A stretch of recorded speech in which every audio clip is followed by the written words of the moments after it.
We also cannot succeed when the Congress spends trillions and trillions of dollars. Those rich men north of Richmond have put us in this situation. And finally, we need to lower your gas prices. We're going to open up all energy production. We will be energy dominant again in this country. I showed it could be done in the state of Florida. I pledge to you as your president, we will get the job done, and I will not let you down.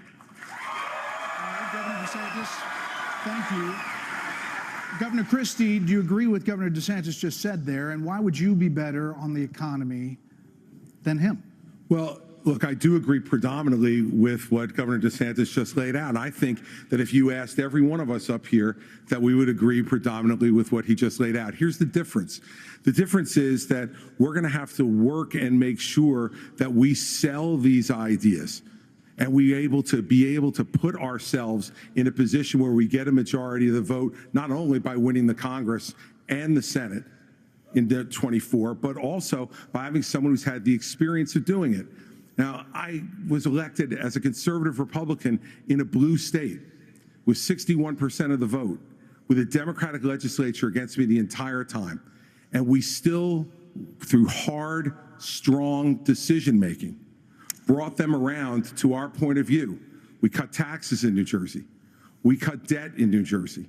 We made sure that each and every time we were confronted with bad Democratic ideas, we stood and stopped them. And when there were good ideas, we brought people together to make progress going forward.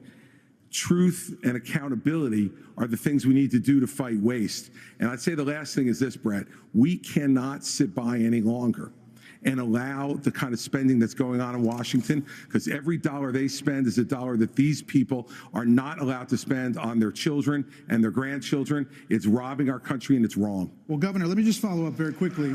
New Jersey, when you were governor, had the second lowest credit rating in the nation after Illinois, and it was downgraded 11 times. Yep. Yeah, and that's what happens when you inherit a blue state that has done that. But when you look at what we did on debt, Brett, in that state, we cut debt in that state, debt that had been left to us by 3 Democratic gubernatorial predecessors of mine who ran up that debt tremendously. And what you also saw us do was to cut the unemployment rate in half. It was over 10% when I became governor in 2010. What we also did was cut pension payments to public employees to make sure that taxpayers were not being soaked by a public employee union system that was killing the taxpayer. Thank you, Governor. Tim Scott, Senator Scott, excuse me. The song also goes after welfare programs. As a senator, now President Biden argued for freezing federal spending, this was back in the 80s, and dealing with sacred cows. He does not talk about that anymore. You have been a senator, though, for 10 years. So what have you done to rein in the increasing size of government? Well, thank you for the question. Over the last several years, I've had an opportunity to vote against spending package after spending package after spending package. What we also need to understand is that Joe Biden's Bidenomics has led to the loss of $10,000 of spending power for the average family. When you see 16% inflation, your gas is up 40%, your food is up 20%, your electricity is up 20%. We can stop that by turning the spigot off in Washington, sending the money back to the states, and allowing the decisions to be made at their own houses. I helped write the Tax Cuts and Jobs Act in 2017. We cut taxes for a single mom like the one that raised me by 70%, for dual households by 60%, returning to the average family $4,000. If you don't send it to Washington, we can't spend it. That's good news for the American people. Okay, but just to follow up, you did, during the Trump administration, you approved $4.4 trillion, $4.1 trillion, $1.7 trillion over the course of that administration. That's a lot of money. There's no doubt that during the Trump administration, when we were dealing with the COVID virus, we spent more money. But here's what happened at the end of our time in the majority. We had low unemployment, record low unemployments, 3.5% for the majority of the population, 70-year low for women. African Americans, Hispanics, and Asians had an all-time low, but our inflation was at 2%. Under Joe Biden, we've seen the exact opposite. We've seen inflation explode which led to 12 Federal Reserve increases that's devastating home buyers today. Mr. Ramaswamy, you're listening to these answers. If I may, Now, hold that on one was our second. administration, so I don't know if I get a chance to respond. He didn't mention you specifically, but we'll be with you in a second, Mr. Vice President. Mr. Ramaswamy, listening to all of this, why should voters choose you over more experienced politicians on this stage? You're basically, a blank slate for people. You're 38 years old. You've said that you only voted in 2 presidential elections before this moment, this political race. So first, let me just address a question that is on everybody's mind at home tonight. Who the heck is this skinny guy with a funny last name, and what the heck is he doing in the middle of this debate stage? I'll tell you, I'm not a politician, Brett. You're right about that. I'm an entrepreneur. My parents came to this country with no money 40 years ago. I have gone on to found multi-billion-dollar companies. I did it while marrying my wife, Apoorva, raising our 2 sons, following our faith in God. That is the American dream. And I am genuinely worried that that American dream will not exist for our 2 sons and their generation unless we do something about it. And I do think Brett is going to take an outsider, because for a long time we have professional politicians in the Republican Party who have been running from something. Now is our moment to start running to something, to our vision of what it means to be an American today. If you have a broken car, you don't turn over the keys to the people who broke it again. You hand it over to a new generation to actually fix the problem. That's why I'm in this race, and we're just getting warmed up. All right, to you, Governor Haley.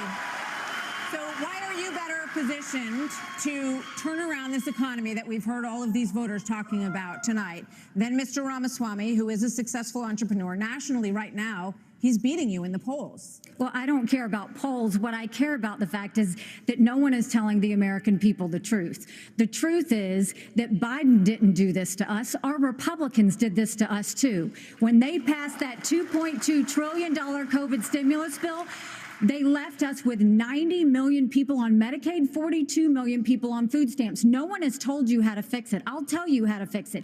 They need to stop the spending. They need to stop the borrowing. They need to eliminate the earmarks that the Republicans brought back in. And they need to make sure they understand these are taxpayer dollars. It's not their dollars. And while they're all saying this, you have Ron DeSantis, you've got Tim Scott, you've got Mike Pence. They all voted to raise the debt. And Donald Trump added $8 trillion to our debt. And our kids are never going to forgive us for this. And so at the end of the day, you look at the 2024 budget, Republicans asked for $7.4 billion in earmarks. Democrats asked for $2.8 billion. So you tell me who are the big spenders. I think it's time for an accountant in the White House. Vice President Pence, you were mentioned there. 54% of voters say the cost of groceries is a, quote, major problem for them. Right. You blamed the Biden administration spending for that increase. But as vice president, your administration spent more than any prior, $7.8 trillion added to the national debt, $3.5 trillion of that before COVID. So does that mean that you're part of the spending problem? Well, first off, thanks for the question. Thanks for letting me respond to a reference to our administration's record. I'm incredibly proud of the record of the Trump-Pence administration. I mean, in 4 short years, we rebuilt our military. We revived our economy. We unleashed American energy. And we appointed 3 conservatives to the Supreme Court that gave the American people a new beginning for the right to life. Now, Martha, you asked earlier who's the best prepared for this job. And I must tell you, with all due respect to all of my friends on the stage, and even to one that's probably looking on, I think unquestionably I am the best prepared, the most tested, the most qualified and proven conservative in this race. I was a leader in the Congress of the United States. I led Indiana where we balanced budgets and had a AAA bond rating when I was governor. And as Vice President of the United States, we spent funding to backfill on the military cuts of the Obama administration, and then we were there in the worst pandemic in 100 years. All that being said, I was the first person in this race to say that we've got to deal with the long-term national debt issues. You got people on this stage that won't even talk about issues like Social Security and Medicare. I mean, Vivek, you recently said a president can't do everything. Well, I got news for you, Vivek. I've been in the hallway. I've been in the West Wing. A president of the United States has to confront every crisis facing America. I will put our nation back on the path to growth and prosperity and restore fiscal responsibility, just as I did in Congress and as governor Mr. Vice President. and when I was vice president. But, Yeah, I mean, if I we, may Hold on. respond to Yeah. that, since I was- since You I were was named invoked. earlier. I'm going to get Vivek first. We'll get to both of Yeah, them. this isn't that complicated, guys. Unlock American energy, drill, frack, burn coal, embrace nuclear. Put people back to work by no longer paying them more to stay at home. Reform the U.S. Fed, stabilize the U.S. dollar, and go to war. The only war that I will declare as U.S. president will be the war on the federal administrative state that is the source of those toxic regulations acting like a wet blanket on the economy. So I'm not sure I exactly understood Mike Pence's comment, but I'll let you all parse that out. For me, it's pretty simple. That's something a U.S. president can do with focus, and I'll deliver on Well, it. let me explain it to you. Let me explain it to you, Vivek, if I can. I'll go slower this time. I sometimes struggle with the reading Look, comprehension. I was a House conservative leader before it was cool. I actually pushed a Deficit Reduction Act. That was the last time we actually reduced the national debt in the United States, when I was the leader of House conservatives. I balanced budgets and cut taxes when I was governor. I mean, look, Joe Biden has weakened this country at home and abroad. Now is not the time for on-the-job training. We don't need to bring in a rookie. We don't need to bring in people without experience. We need to bring this gentleman. It's 30 seconds when you have a rebuttal, okay? And you are up, Governor DeSantis. So here's the thing. Why are we in this mess? Part of it, and a major reason, is because how this federal government handled COVID-19 by locking down this economy. It was a mistake. It should have never happened. And in Florida, we led the country out of lockdown. We kept our state free and open. And I can tell you this, as your president, I will never let the deep state bureaucrats lock you down. You don't take somebody like Fauci and coddle him. You bring Fauci in, you sit him down, and you say, Anthony, you are fired.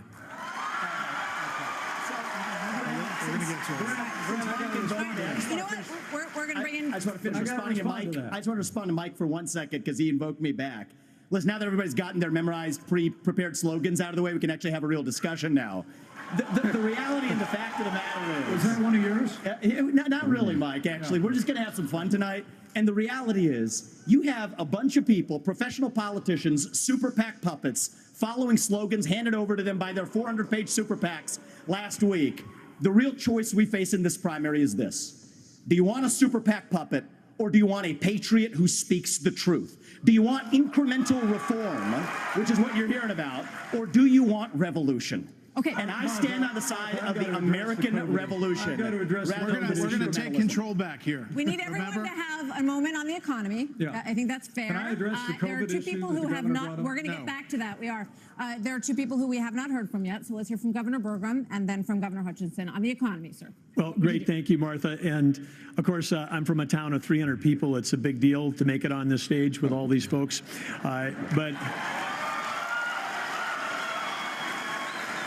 But when they were all wishing me well, and I think I took them a little too literally when they said, go to Milwaukee and break a leg. But I do want to say on this, we're missing something. We can't just talk about the Biden economy because the economy, energy, and national security are all tied together. Of course, we're paying too much for our energy in our state, in our country right now. But part of the reason why is because of the Biden policies on energy. We've got a plan right now, the $1.2 trillion of Green New Deal spending buried in the Inflation Creation Act is something that is just subsidizing China. If we're going to stop buying oil from the Middle East and start buying batteries from China, we're just trading OPEC for Sinopec. And then belatedly, the Biden administration says, no, we're going to put sanctions on Russian oil. Well, we put sanctions on Russian oil, well, then it's 20% off. Who's buying it? China. So if you buy a battery in this country, you buy a solar panel, it's being produced in a plant in China powered by coal, or it's being powered by oil and gas at 20% off. And every farmer in this country would like to buy diesel at 20% off, just like they're buying it in China. Governor Hutchinson, quickly. Thank you, Grant. Delighted to be here tonight. And let me just tell you that I'm a pro-life governor from a conservative state that have a conservative record in which I lowered taxes in Arkansas as governor. I created a $2 billion surplus that I passed over to my successor, and I made sure that we shrunk the size of government. We have 14% fewer state employees in Arkansas after I left government than when I took over as governor 8 years ago. I tell that because that's what we need in Washington, D.C. We need somebody who can actually constrain the growth of the federal government, that can actually reduce the size, and I've pledged to reduce by 10% our federal non-defense workforce. That's a specific pledge to make that attacks the administrative state. And let me applaud some of the business partners that are here that have had success in business. But let me tell you, I've been a federal prosecutor. I've served our country in terms of being head of the DEA, in Homeland Security, in times of crisis. And while I think that that's experience that is important for the future of our country, to be the President of the United States that can lead with positive solutions and be held accountable. Thank you. We have a lot of topics to get to, and I promise we're going to get to everyone if we play within the rules. Okay, next topic. More than 1,000 people are still unaccounted for in Maui after the deadliest U.S. wildfire in more than a century. Hawaii's governor and White House officials said that climate change amplified the cost of human error. And a tropical storm hit California for the first time in 84 years. The ocean hit 101 degrees off the coast of Florida. And in the last month, the heat wave in the Southwest broke records nearly 50 years old. So Alexander Diaz from Young America's Foundation has a question for you all. Polls consistently show that young people's #1 issue is climate change. How will you, as both President of the United States and leader of the Republican Party, calm their fears that the Republican Party doesn't care about climate change? So we want to start on this with a show of hands. Do you believe in human behavior is causing climate change? Raise your hand if you do. Look, we're not school children. Let's have the debate. I mean, I'm happy to take it to start. Alexander? So do you want to raise your hand or not? I don't think that's the way to do. So let me just say to Alexander this. First of all, one of the reasons our country's decline is because of the way the corporate media treats Republicans versus Democrats. Biden was on the beach while those people were suffering. He was asked about it. He said, no comment. Are you kidding me? As somebody that's handled disasters in Florida, you got to be activated. You've got to be there. You've got to be present. You've got to be helping people who are doing this. And here's the deal. Let's just answer the question. So is that a yes? Or is that a yes? Is that a hand raise? You do not. I think it was a hand raise for him, and it's my hands are in my pockets. No, because no, the I climate didn't change raise- I agenda didn't is a raise a hoax. Let us be honest as Republicans. I'm the only person on the stage who isn't bought and paid for, so I can say this. The climate change agenda is a hoax. ridiculous. The climate change agenda is a hoax, and we have to declare independence for it. And the reality is, the anti-carbon agenda is the wet blanket on our economy. And so the reality is, more people are dying of bad climate change policies than they are of actual climate change. Governor Haley, are you bought and death paid rate for? is down by 98% in the last century. Listen. I've had it. No, Wait, no, hold no. on. I've had enough. I've had enough already tonight of a guy who sounds like ChatGPT standing up here. And the last person in one of these debates, Brett, who stood in the middle of the stage and said, what's a skinny guy with an odd last name doing up here, was Barack Obama, and I'm afraid we're dealing with the same type of amateur standing on stage tonight. Come over and give me a hug. Give me a hug just like you did to Obama. The same type of amateur. And you'll help elect me just like you did to Obama, too. Give me that The bear same hug, brother. type of amateur. Hold on. Governor Haley, would you like to respond? Are you So, bought Brett, and paid what for? I would like to say is the fact that I think this is exactly why Margaret Thatcher said, if you want something said, ask a man. If you want something done, ask a woman.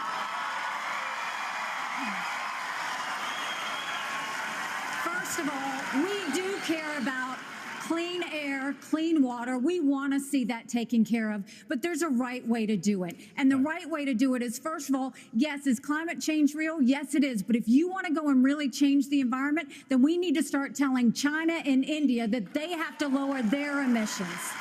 That's where our problem is. And these green subsidies that Biden has put in all he's done is help China because he doesn't understand all these electric vehicles that he's done, what that does. Half of the batteries for electric vehicles are made in China. And so that's not helping the environment. You're putting money in China's pocket, and Biden did that. So first of all, I think we need to acknowledge the truth, which is these subsidies are not working. We also need to take on the international world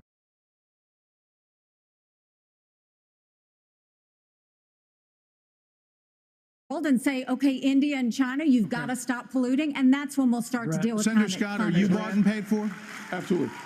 Are you bought and paid for? I'm sorry?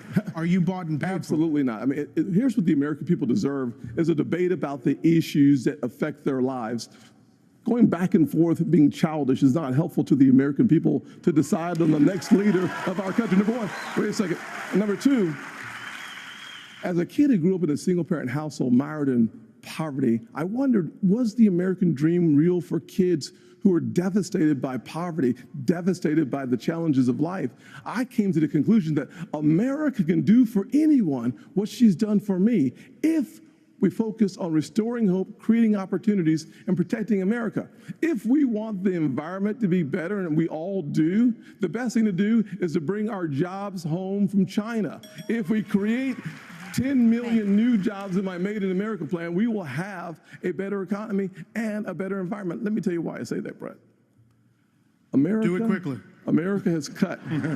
I'm a Southern boy, I talk slow. So America, Another one. that was quick. America has cut our carbon footprint in half in the last 25 years. The places where they are continuing to increase, Africa, 950 million people. India, over 1 billion. China, over 1 billion. Why would we put ourselves at a disadvantage, devastating our own economy? Let's bring our jobs home. We have a lot of different topics to get Yeah, to. we do. We thank you all. Thank you, Senator Scott. So coming up next, the candidates will weigh in on what could be a defining issue in the 2024 campaign. The first Republican debate continues moments away.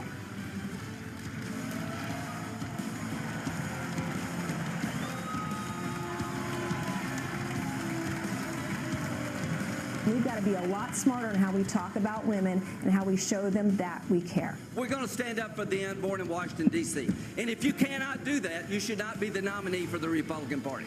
This is a defining moment.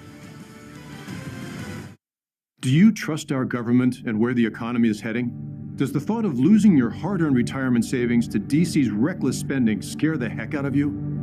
Well, you're not alone. Smart Americans are taking action while they still can by reaching out to Birch Gold Group. For over 20 years, Birch Gold has helped concerned Americans protect their futures by moving part of an existing IRA or 401k into a physical gold IRA. Because when things are a mess, like right now, Americans turn to gold. With an A+ rating, with a Better Business Bureau, and thousands of happy customers, Birch Gold is the trusted leader in gold. They're busier than ever because people are taking control of their savings away from the government and into their own hands. Text the word NOW to the number 989898 to get a free info kit on gold. There's no pressure and no obligation, just information. So get your no-cost info kit now. Text NOW to 989898. Have you ever wanted Elite Access? The Living Legend membership card is your opportunity. You'll have access that most won't. Text 80810 to get your limited edition card today. Gear up for debate season. With a GOP foam finger and a Beat Biden tee, you'll be the envy of your watch party. Buy both and save big. Don't wait, supplies are limited. We all like free stuff, especially free trips. Text DEBATE to 80810 to enter to win 2 free tickets to a future debate. Plus, we'll throw in free airfare and hotel.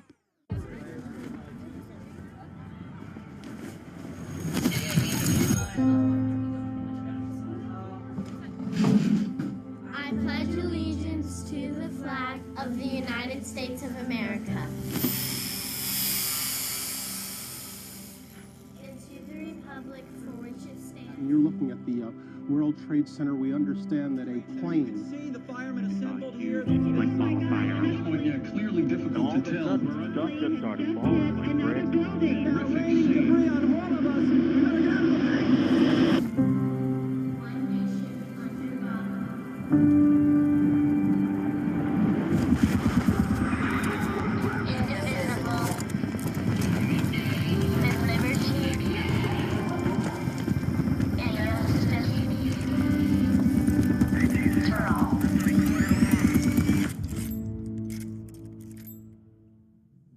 Rumble has to be a place that welcomes everybody, where you feel free to be who you are, where you respect another person's freedom in exchange for your own freedom for being respected. I believe that ultimately and fundamentally, we can do this together without top-down authority, that we can regulate democratically our own community. You can be you, I can be me, without judgment, beyond acceptance, love, and enthusiasm for the billions of ways that it's possible to be a human being.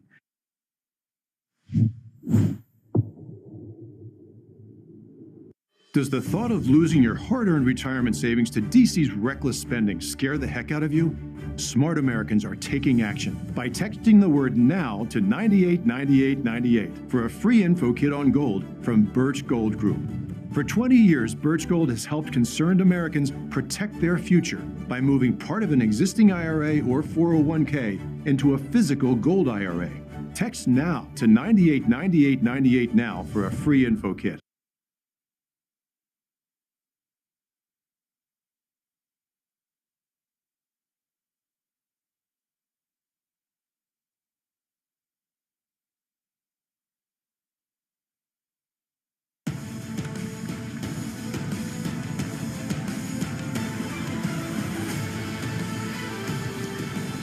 Abortion has been a losing issue for Republicans since the Dobbs decision.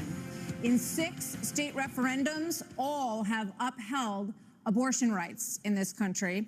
And even in red states, there are more swing state referendums that are coming up as we head into the elections as well on this. So, Governor Haley, what do you say to your party and to your state, which today confirmed a 6-week abortion law as well, especially the impact on women suburban voters across this country? Thank you, Martha. I am unapologetically pro-life, not because the Republican Party tells me to be, but because my husband was adopted and I had trouble having both of my children, so I'm surrounded by blessings. Having said that, we need to stop demonizing this issue. This is talking about the fact that unelected justices didn't need to decide something this personal, because it's personal for every woman and man. Now it's been put in the hands of the people. That's great. When it comes to a federal ban, let's be honest with the American people and say it will take 60 Senate votes. It will take a majority of the House. So in order to do that, let's find consensus. Can't we all agree that we should ban late-term abortions? Can't we all agree that we should encourage adoptions? Can't we all agree that doctors and nurses who don't believe in abortion shouldn't have to perform them? Can't we all agree that contraception should be available? And can't we all agree that we are not going to put a woman in jail or give her the death penalty if she gets an abortion? Let's treat this like a respectful issue that it is and humanize the situation and stop demonizing the situation. Brett. Governor, hold on. You're not mentioned, Vice President Pence. Governor DeSantis, you signed a 6-week abortion ban in Florida. One of your biggest financial backers said that you need to, quote, shift to get moderates or you will lose. What do you say to him and others who say politically that is a tough thing to sell nationally? Well, I would say we sold the biggest election landslide victory in the history of the Republican Party in the state of Florida in 2022. That's what I did. We can win. But second of all, look, you got to do what you think is right. I believe in a culture of life. I was proud to sign the heartbeat bill. I remember one of the most impactful moments of my life was when I heard the heartbeat of my oldest daughter in my wife's womb and then saw the sonograms of all 3 of my kids. What the Democrats are trying to do on this issue is wrong, to allow abortion all the way up to the moment of birth. I know a lady in Florida named Penny. She survived multiple abortion attempts. She was left discarded in a pan. Fortunately, her grandmother saved her and brought her to a different hospital. We're better than what the Democrats are selling. We are not going to allow abortion all the way up till birth, and we will hold them accountable for their extremism. But just to be clear, Governor, would you sign a 6-week ban federally?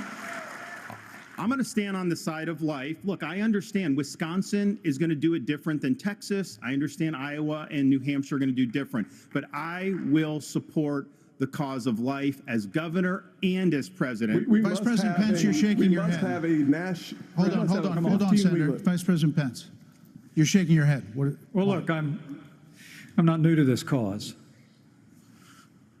After I gave my life to Jesus Christ as my Lord and Savior, I opened up the book and I read, "Before I formed you in the womb, I knew you. And see, I set before you life and death, blessings and curses. Now choose life." And I knew from that moment on, the cause of life had to be my cause. And I've been a champion for life in the Congress, a champion for life as governor and as vice president. And to be honest with you, Nikki, you're my friend, but consensus is the opposite of leadership. When the Supreme Court returned this question to the American people, they didn't just send it to the states only. It's not a states only issue, it's a moral issue.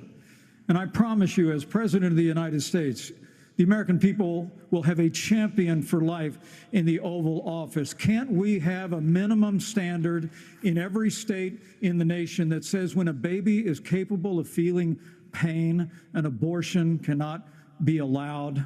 A 15-week ban is an idea whose time has come. It's supported by 70% of the American people, but it's going to take unapologetic leadership that stands on principle and expresses compassion for women in crisis pregnancies. I'll do that as President of the United States. He called my name, so I want to respond to that. 30 seconds. So first of all, I will say it is in the hands of the people, and that's where it should be. But when you're talking about a federal ban, be honest with the American people. We haven't had 45 pro-life senators in over 100 years. So no Republican president can ban abortions any more than a Democrat president could ban all those state laws. Don't make women feel like they have to decide on this issue when you know we don't have 60 Senate votes in the House. 70% of the American people support legislation but to ban 70% abortion of the after a Senate baby is does capable not. of experiencing pain. It's just going to take leadership. Hold on. 70% of the Senate does not. You have to be honest with the American people. We have to have a 15-week limit. Let's get Governor Burgum for one minute here. But the Supreme Court did overturn Roe v. Wade, and the result of that decision was that it went back to the states. So that's where it is right now. So as I understand it, you are not in favor of a federal ban. What do you say about the states? There's about 5 of them, including New Jersey, I think a few others, that allow abortion up until the time of birth, though. If you were president, would you be able to abide that? Well, first of all, I'm a pro-life governor of a very pro-life state. And this issue is, of course, very important. But I am on the record, and I stand behind that we should not have a federal abortion ban. We should not. And the reason why we shouldn't is very simple. It's the 10th Amendment in the Constitution. In the Constitution, which the states created the federal government, not the other way around, it says that there were certain duties allowed to the federal government delegated to them by the states. The rest are left to the states, comma, or importantly, or to the people. We need to get back to freedom and liberty for the people in this country. And we can't have Republicans who fight for 50 years for this great cause and to return it back to the states, and then the next day they turn around and go, no, the feds should do that, because the feds are stepping into people's lives, they're stepping into people's businesses over and over. If we say that the feds should be in on this one, where do we stop? I say that we follow the Constitution, and this is returned to the states. This is where it should be. But Governor Burgum, you signed a 6-week ban. Time out. You signed a 6-week ban. Governor Burgum, you signed a 6-week ban. So you're saying federally, it's all going to go to the states. Yes, and what is going to work in New York will never work in North Dakota, and vice versa. That's Governor why 50 Asa states. Hutchinson, That's why right 50 states. This is too important of an issue that I have to address. First of all, the Supreme Court gave it back to the elected representatives, whether it's the states or whether it's the United States Congress. So there is authority, and that's why President Biden is pushing for a Democrat proposal, which is in essence, abortion on demand through the term. So they have their extreme position at a national level. It's most likely going to be addressed in the states, but it's certainly fine for it to be addressed at the national level as well. Arkansas has the record of being the most pro-life state in the nation. I signed 30 pro-life pieces of legislation while I was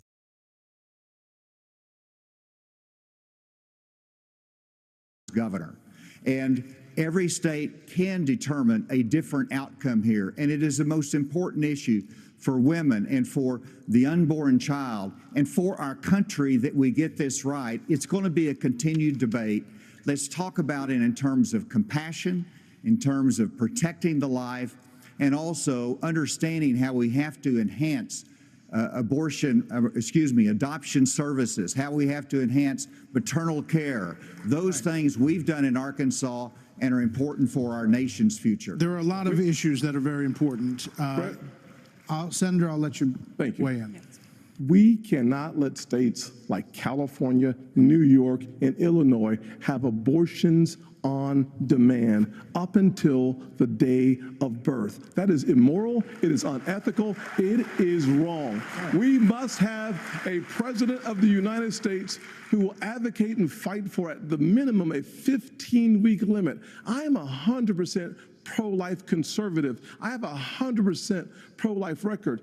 I got to tell you, though, we must fight for life. Our Declaration of Independence says our Creator gave us inalienable rights that include life. That is a list. That is an issue we must solve. We can't leave it to Illinois. We can't leave it to Minnesota. We can't leave it to Illinois. We must solve that issue with a 15-week limit at a minimum. Thank you, Senator. I think we're all pro-life, but what I would love is for someone to ask Biden and Kamala Harris, are they for 38 weeks? Are they for 39 weeks? Are they for 40 weeks? Because that's what the media needs to be asking. All right, another issue is America and the crime crisis, the homelessness crisis. American cities are in decline. People are moving out as homelessness, drugs, crime move in. There are problems accelerated. They did accelerate during the pandemic and are still rising, actually. Murders in Los Angeles, New York, Chicago, all up 30% between 2019 and 2022. Homelessness is up 11%, the largest jump in recorded history. Vice President Pence, a lot of this began in the COVID era. How much of what we're seeing happening around this country is a result of those COVID lockdowns, and is your administration in part to blame for how we got here? Well, I think what's in part to blame is the Democrats have been talking about defunding the police for the last 5 years. And we ought to be funding law enforcement, particularly in our major cities, at unprecedented levels. I mean, it's extraordinary to think about the violence that's claiming innocent lives literally every week in every major city in this country. And yet Democrats and liberal prosecutors in major metropolitan areas continue to work out their fanciful agendas, to do bail reform and go easy. What we need is strong commitment to law enforcement. We need leadership in Washington, D.C. that'll marshal the resources of the states, marshal the resources of the American people. But let me also say it's about opportunity. I mean, a lot of people don't know that those Trump-Pence tax cuts that we got signed into law go away at the end of 2025 if we don't have a Republican president and a Republican House and a Republican Senate. When I'm president of the United States, we're actually going to cut taxes further. We're going to extend those tax cuts, and we're going to close the Federal Department of Education, block grant all that funding back to the states. With a growing economy and educational choice and law enforcement, we will bring our cities back. Governor Christie, another issue. This weekend here in Milwaukee, reports say there were 30 shootings, and a number of them including kids. Add that to the big increase in school shootings around the country. Democrats blame this crisis on easy access to guns. They also blame Republicans for blocking gun control legislation. What would President Christie do? You know, I'm proud of the fact, Brett, that I'm the only person, along with Governor Hutchinson, up on this stage who's actually running United States Attorney's Office. I ran the 5th largest office in America in a state where there is significant urban crime. And the problem is not going to be solved by more money. The problem is that these prosecutors in these localities in the states are refusing to do their job and to arrest violent criminals. So what a President Christie would do is appoint an attorney general who would instruct each of the 93 U.S. attorneys that they are to take over the prosecution of violent crime in every one of those cities that are failing to do so. We have plenty of room in the federal prisons to lock up these violent criminals and clean up what's going on all across this country in these individual cities. Secondly, what we need to make sure that each and every one of these criminals understand is that the laws apply to everybody. And when Hunter Biden fills out a fake application, a false application for a gun permit, and then is facing a 10-year mandatory minimum, which was mandated by legislation sponsored by his father. And then you have a Justice Department that walks away from those charges. We're telling people that the law doesn't apply to everybody. In a Christie administration, he would go to jail for 10 years. What about a President Ramaswamy? What does a President Ramaswamy do about guns? So the reality is we have a crime wave in this country and we know how to fix it. The question is, do we actually have the spine to do it? More cops in the streets who are on the streets able to do their jobs without looking over their shoulder for getting sued. And we also have a mental health epidemic in this country. Just over the same period that we have closed mental health institutions, we have seen a spike in violent crime. Do we have the spine to bring them back? I think we should. As president, I will. But it's not just drugging up people in those psychiatric institutions with Zoloft and Seroquel. It's a deeper issue. I think faith-based approaches can play a role here, too. We're in the middle of a national identity crisis. And I say this as a member of my generation. The problem in our country right now, the reason we have that mental health epidemic, is that people are so hungry for purpose and meaning at a time when family, faith, patriotism, hard work have all disappeared. What we really need is a tonal reset from the top, saying that this is what it means to be an American. Yes, we will stand for the rule of law. Yes, we will close the southern border where criminals are coming in every day. And yes, we will back law enforcement because we remember who we really are. And that's also how we address that mental health epidemic in the next generation that is directly leading to violent crime across this country. Governor DeSantis, really quickly. Governor DeSantis.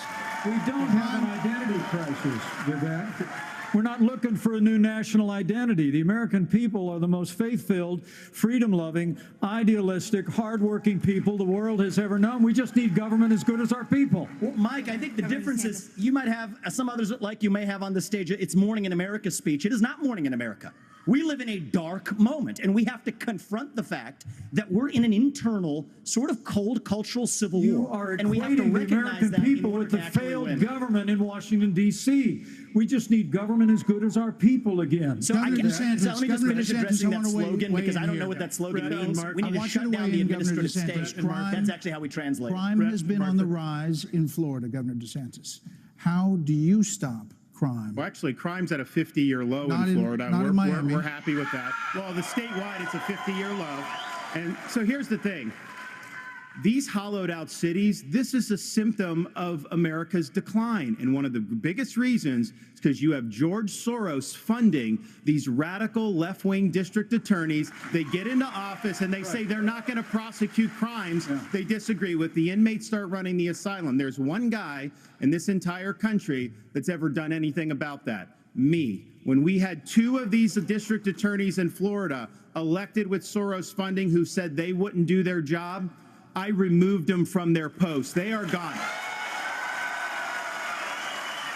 And as president, we are going to go after all of these people because they are hurting the quality of life and they are victimizing innocent people in every corner of this country, and it will stop when I get into office. Okay, one more here before the break, Governor Burgum. Well, Brett and Martha, I just thought it was interesting. You asked your question about the problems we're having in big cities. Nobody ever asked the question of what about the crime wave in small towns? Because in a small town, neighbors help neighbors. People understand each other. If a farmer gets sick, everybody comes together and helps him get the crop off. There's accountability. There's transparency. One thing that I think this country could use is somebody in the White House that understands small town values, because that's our road back to get this country on track again. Governor Hutchinson. As former head of the DEA, I understand the drug crisis in America. And right now, whenever you look at the challenges in our inner city, there's three simple words that would be helpful. One, enforce the law when it comes to crime. Secondly, let's deal with the challenge of fentanyl.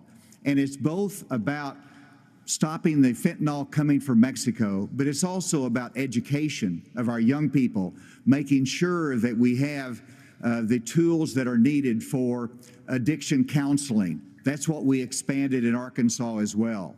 Whenever you look at the underlying challenge of America, though, no one likes to see an America with smash and grab in our inner cities. As President of the United States, that will stop. It starts at the top with the respect for our justice system that a former president who's under indictment has undermined by attacking judges, by attacking prosecutors, by attacking the system and saying he's aggrieved.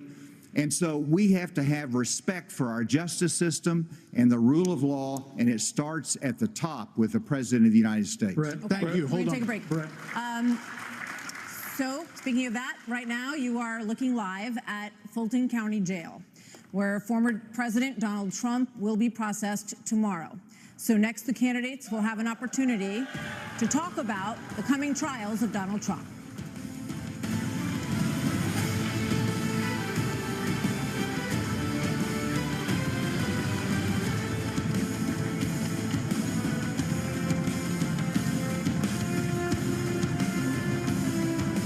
Do you trust our government and where the economy is heading?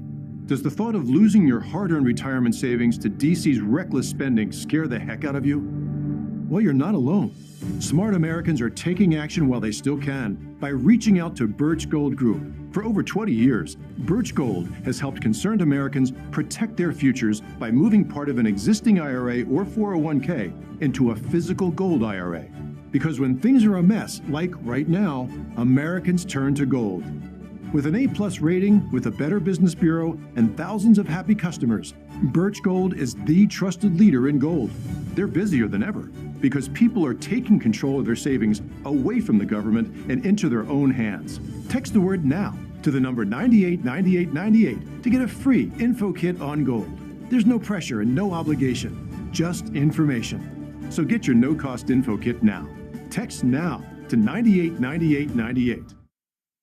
Rumble has to be a place that welcomes everybody, where you feel free to be who you are, where you respect another person's freedom in exchange for your own freedom for being respected. I believe that ultimately and fundamentally, we can do this together without top-down authority, that we can regulate democratically our own community. You can be you, I can be me, without judgment, beyond acceptance, love, and enthusiasm for the billions of ways that it's possible to be a human being.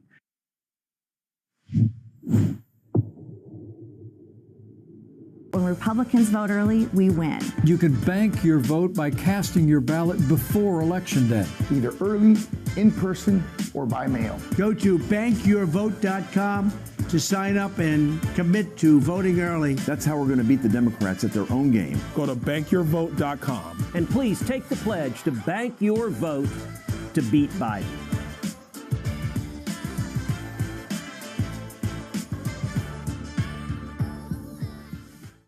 How are we looking up there, Sergeant Best? On target, on time, boys! Fire forward, back!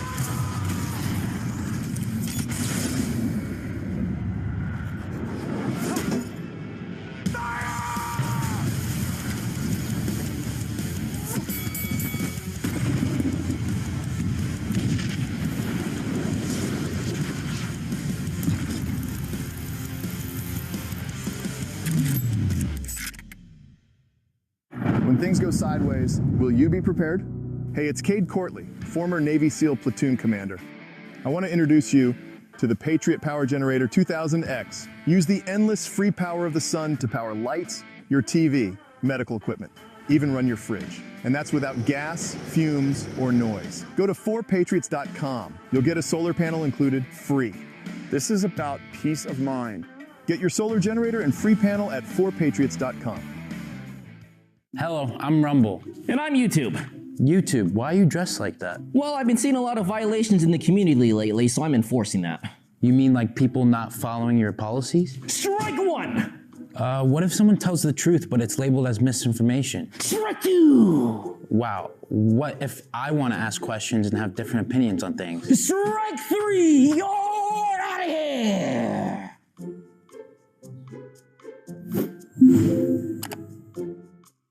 Does the thought of losing your hard-earned retirement savings to DC's reckless spending scare the heck out of you? Smart Americans are taking action by texting the word NOW to 989898 for a free info kit on gold from Birch Gold Group. For 20 years, Birch Gold has helped concerned Americans protect their future by moving part of an existing IRA or 401k into a physical gold IRA. Text NOW to 989898 now for a free info kit.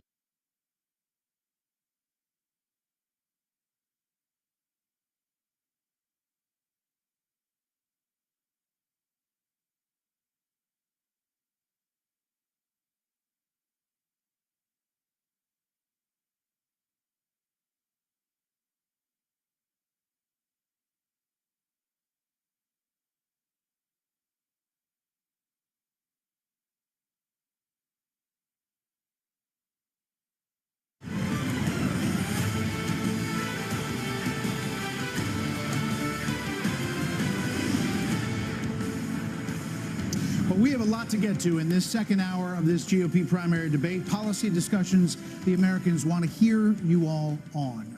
China, Ukraine, immigration, education. But we are going to take a brief moment and talk about the elephant not in the room. Former President Trump has been indicted in 4 different states on 91 counts. He will be processed tomorrow in Georgia at the Fulton County Jail for charges relating to the 2020 election loss. You all signed a pledge to support the eventual Republican nominee. If former President Trump is convicted in a court of law, would you still support him as your party's choice? Please raise your hand if you would.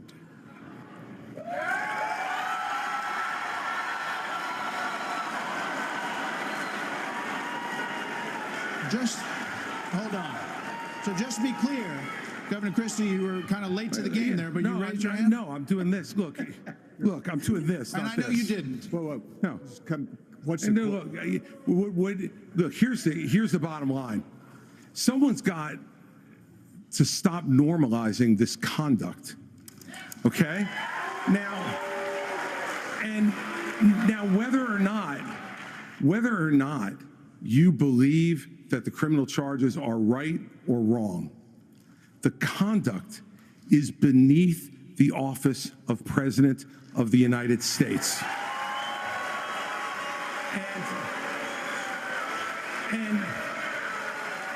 And you know, this is the great thing about this country. Booing is allowed, but it doesn't change the truth. It doesn't change the truth. Mr. Ramaswamy, you raised your hand supporting. I'd like to get in and respond. Let's just speak the truth, okay? President Trump, I believe, was the best president of the 21st century. It's a fact. And Chris Christie, honest to God, your claim that Donald Trump is motivated by vengeance and grievance would be a lot more credible if your entire campaign were not based on vengeance and grievance against one man. And if people at home want to see a bunch of people blindly bashing Donald Trump without an iota of vision for this country, they could just change the channel to MSNBC right now. But I'm not running for president of MSNBC. I am running for president of the United States. We're skating on thin ice, and we cannot set a precedent where the party in power uses police force to indict its political opponents. It is wrong. We have to end the weaponization of justice in this country. 30 seconds, Governor DeSantis. Look, you know, let me tell you something. I'm sorry, 30 seconds, Governor Christie. You make me laugh because you sit here in an answer. You sit here in an answer right. Hold on one second. You sit here in an answer. Go ahead, Governor Christie. Hold on, Governor Christie. Hold on. Well, so listen, the more time we spend doing this, the less time they can talk about issues you want to talk about. So let's just get through this section. Governor Christie. You sit here talking about how you want to stand up for the rule of law. Yes. And law and order. And the fact is that it can't be selective. In your book, you had much different things to say about Donald Trump than you're saying here tonight.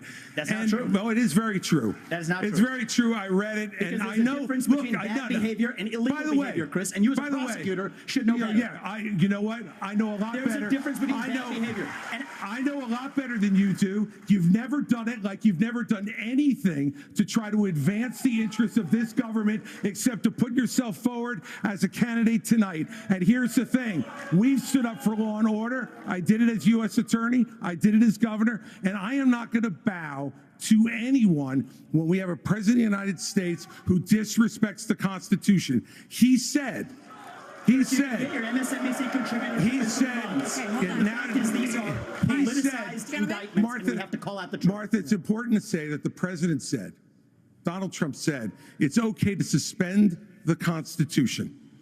Now, the oath you take is to preserve, protect, and defend, not suspend. I will always stand up for our Constitution, regardless of the political pressure. Right, we have another question for you. We're going to get everyone in on this issue, but I have another question. I have another question. Hold on, you will. All right, so President Trump's former vice president is on this stage tonight. He has faced hecklers on the campaign trail over his actions on January the 6th. On that day, the vice president moved forward with the certification of the election. So do you believe that Mike Pence did the right thing, Senator Scott? Do you believe he did the right thing? Absolutely. He did the right thing. Number one. Number two, we should be asking ourselves a bigger question about the weaponization of the Department of Justice. When I'm president, the first thing I'll do is fire Merrick Garland. Second thing I'll do, fire Christopher Wray, because we need Lady Justice to wear a blindfold. Without that, no one has confidence in our justice system. 17% of Republicans have confidence in our Department of Justice. Here's why. We keep seeing not only the weaponization of the Department of Justice against political opponents, but also against parents who show up at school board meetings. They're called, under this DOJ, they're called domestic terrorists. Firing Christopher Wray, but that's not shut down the FBI. Mr. Actually have the courage to get it right. Mr. Ramaswamy, let me finish my comments. Yes. Not only that, in addition to that, we see the SWAT team show up at pro-life activist homes with guns drawn because this DOJ uses their power, uses their authority, not just against political opponents, but against conservatives and conservative causes. It is time for a change in America, and I will bring that change to the greatest nation on God's green earth. We have an important But Governor question still to DeSantis, do you answer. believe that Mike Pence did the right thing on January 6th? So here's what we need to do. We need to end the weaponization of these federal agents. But that's not I the will do question. that. That's not the question.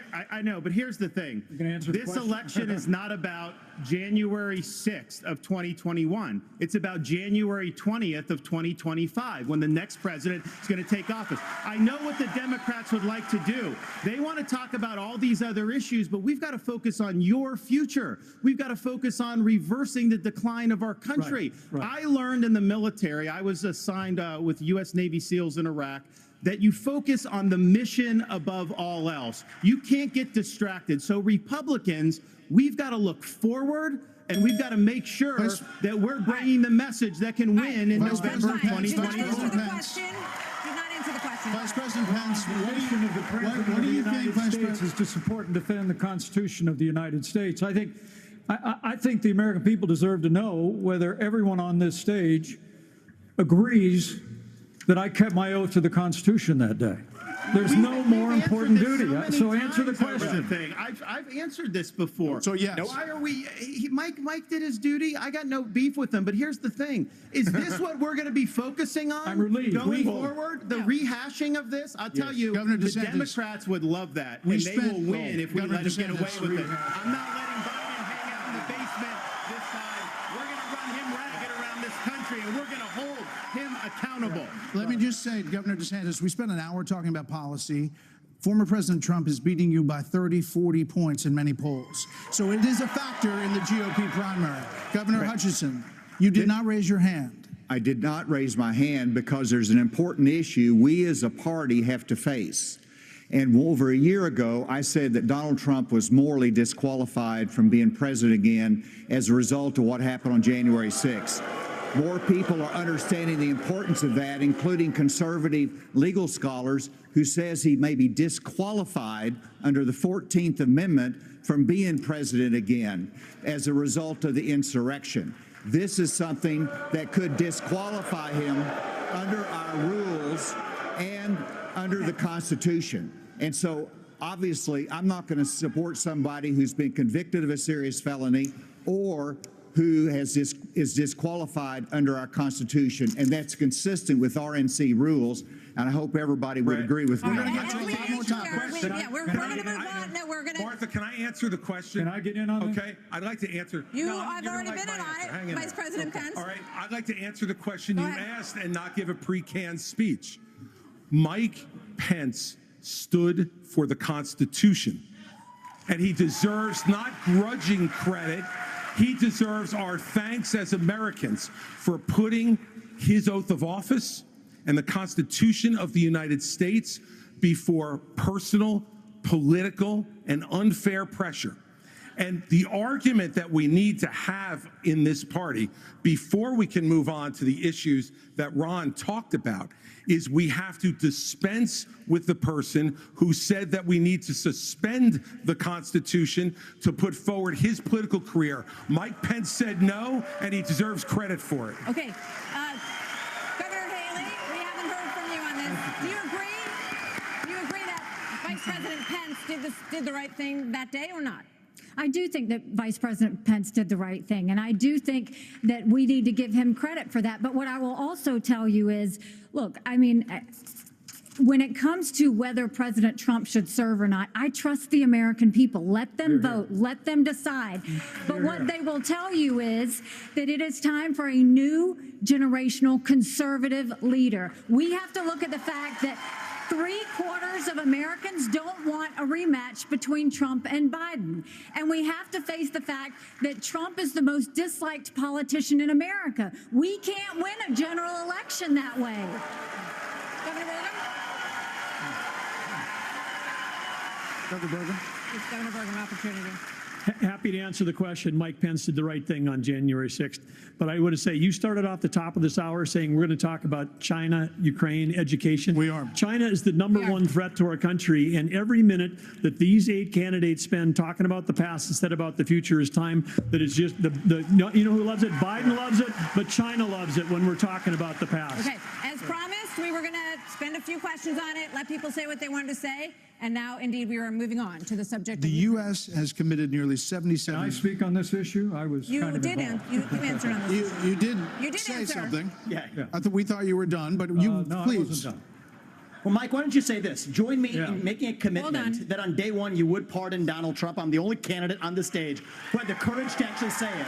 That is how we move our nation forward. I don't know and why turn the you page assume forward. that That's Donald exactly Trump right. will be convicted of these crimes. You should be able to make a commitment. The same justice system that was this Vivek, corrupt. here's the difference between you and me. Yeah, I'm not a professional politician. That's the difference. Who can answer a question? I've actually given pardons when I was governor of the state of Indiana. It usually follows a finding of guilt and contrition by the individual that's been convicted. So, look, if I'm president of the United States, we'll give fair consideration to any pardon request. But if I may, you know, it's not about looking back at January 2021. It's about January 20th, 2017. I put my left hand on Ronald Reagan's Bible. I raised my right hand. And I took an oath to support and defend the Constitution of the United States. And it ended with a prayer, so help me God. It was a promise that I made to the American people, but I also made it to my Heavenly Father.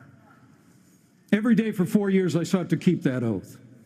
And everyone on this stage needs to make it clear whether or not they'll do the same if they earn this job and the confidence of the American people. Now, look, I've made it clear. I had hoped that the issues surrounding the 2020 election and the controversies around January 6th had not come to this, had not come to criminal proceedings. I would rather they had been resolved by the American people and the American people alone. But no one's above the law, and President Trump is entitled to the presumption of innocence that every American is entitled to, and we will make sure and extend that to him. But the American people deserve to know that the president asked me in his request that I reject or return votes unilaterally, power that no vice president in American history had ever exercised or taken. He asked me to put him over the Constitution. And I chose the Constitution, and I always will. I had no right to overturn the election, and Kamala Harris will have no right to overturn the election when we beat them in 2024. Thank you, Vice President Pence. Now we are moving on to other issues. The U.S. has committed nearly $77 billion in aid to the Ukraine war. The administration is now asking Congress for $24 billion more. Regardless of that, the specifics of that plan, is there anyone on stage who would not support the increase of more funding to Ukraine? We would not support it. Europe needs to step up. I mean, I would have Europe step up and do their job. All right, Mr. Ramaswamy,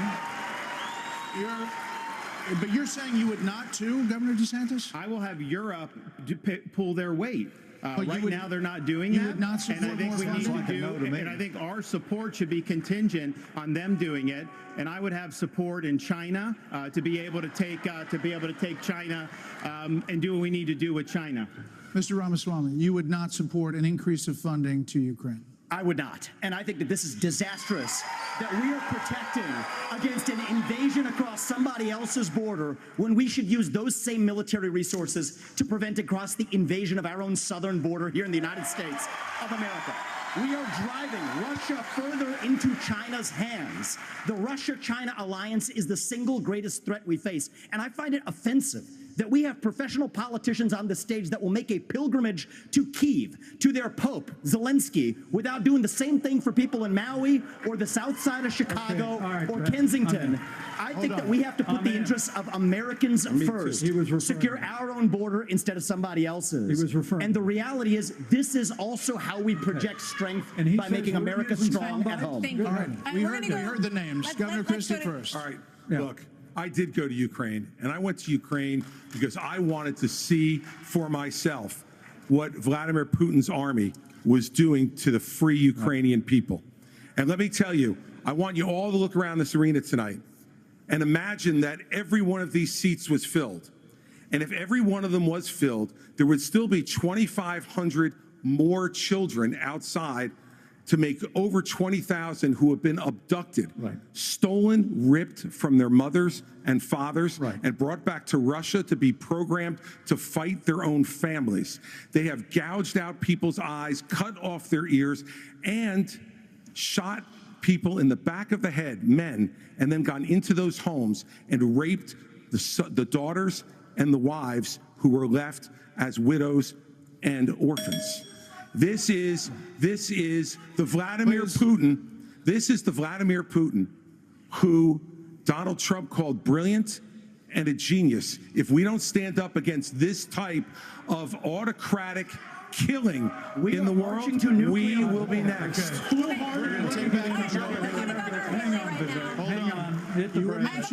You were mentioned. Governor Haley. We'll come back. Vice President Pence was mentioned. You get 30 seconds. Yeah, well, let me be clear. Anybody that thinks that we can't solve the problems here in the United States and be the leader of the free world has a pretty small view of the greatest nation on earth. That is incorrect. We can do both, Vivek. We've done both. We've been the leader of the free world and the arsenal of democracy for years. The Reagan Doctrine years ago made it clear. We said, if you're willing to fight the communists on your soil, we'll give you the means to fight them there so our troops don't have to fight them. Vivek, if we do the giveaway that you want to give to Putin to give him his land, it's not going to be too long before he rolls across a NATO border, and frankly, our men and women of our armed forces are going to have to go and fight him. I want to let the Ukrainians fight and drive Putin and the Russians back out into Russia. I want to just briefly address Pence, Vice President Pence. I have a newsflash. The USSR does not exist anymore. It fell back in 1990. Did I say the real threat? You talked about the communists, and the real communists that we have to address right now have any is the idea what Vladimir Putin's aims are. You already spoke. Now I actually have something to say. Vladimir Putin has been saying he wants to reestablish the old Soviet sphere You've made of your point, influence. Vice President. Vice President Pence. I'm sorry if I insulted him by calling him a communist. He is a dictator and a murderer, and the United States of America needs to stand against authoritarianism. Mr. Ramaswamy, 30 seconds. Respond. The real threat we face today is communist China, and we are driving Russia further into China's arms. The Russia-China military alliance is the single greatest threat we face. Nobody in either political party is talking about it. And I am the only non-neocon on this stage who will keep us out of war. Mr. Vice President, we can't hear. Mr. Vice President, is to give Russia everything they've got. Mr. Vice President, Give them a promise that Ukraine will never be in NATO, and then somehow Mr. Vice President. China will not think about taking Taiwan. We achieve peace through strength. Mr. Vice America needs to stand for freedom. Okay, here we go. I think we need to establish some ground rules When here, we folks. hear this bell, Yes. that means your time's done. You're done. So, Mr. Vice President, we appreciate your aggressiveness here. 30 seconds is 30 seconds. Mr. Ramaswamy, you were mentioned. You get 30 seconds. So the reality is that today, Ukraine is not a priority for the United States of America.